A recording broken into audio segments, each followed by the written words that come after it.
للمطر أسماء عدة في اللغة العربية تختلف حسب شدتها ومضارها أو منافعها. وقد ذكر عبد الملك الثعالبي في كتابه فقه اللغة أكثر من 30 اسما للمطر عند العرب،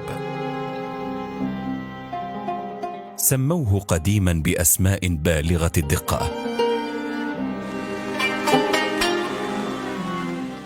فأخف المطر وأضعفه هو الطل، ثم الرذاذ والبغش.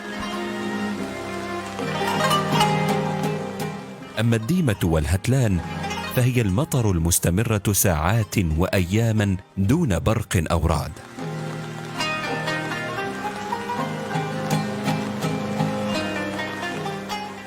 والمطرة الشديدة ضخمة القطرات وابل. وإذا روت كل شيء صارت جودا.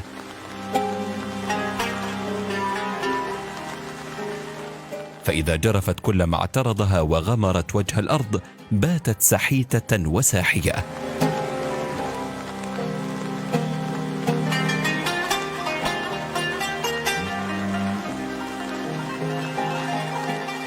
وفي لسان العرب أشد المطر جار الضبع، وسر التسمية يعود لشدتها، فلا تترك شيئا في طريقها إلا أسالته وجرته، فتدخل في وجار الضباع وتخرجها منها. من الأسماء أيضا التي غابت في خبايا اللغة العربية القاحف، إذا جاء بغتة يقتحف كل شيء.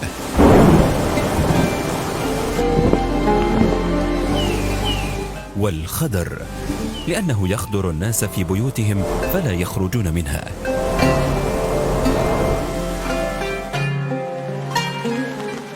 أما كلمة مطر في اللغة العربية فتتضمن معنى الماء الساقط من السحاب ومعنى الحركة والعدو.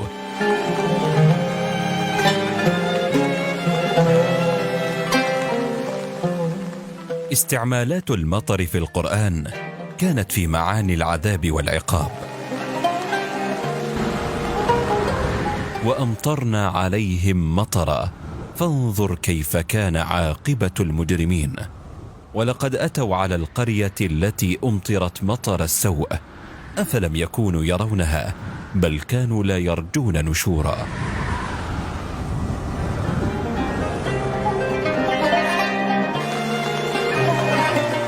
أما للدلالة على الرحمة والخير فيستخدم الماء والغيث الذي ينزل بعدما يقنط الناس فينجدهم ويغيثهم. وترى الأرض هامدة فإذا أنزلنا عليها الماء اهتزت وربت وأنبتت من كل زوج بهيج.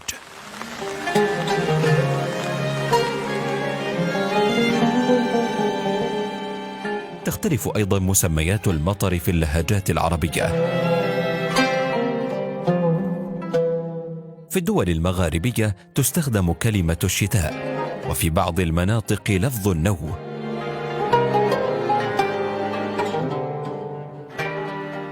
أما في جل الدول العربية الأخرى فتستخدم كلمة المطر. وفي بلاد الشام تغدو الكلمة فعلا يحيل إلى تهاطل الماء من السماء.